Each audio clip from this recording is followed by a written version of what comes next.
شو انت تحسين؟ هذا يا سيدي اشتريت حمار مشان اسرح فيه بالجبال. لو كان بيش بدك تسرح. مو الرواية أخي أبو عنتر، الرواية إنه هذا الحمار طلع بيحكي. ايه شو فيها؟ في كتير حمير بتحكي. لقوس. ايوه معلم. ها، حكى.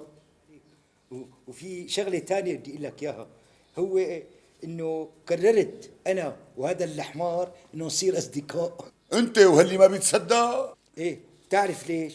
شني أم مشعور إنه ما طلع لي حظ من البني آدمين، لذلك قلت يا حالي حمار صديق أحسن من صديق حمار.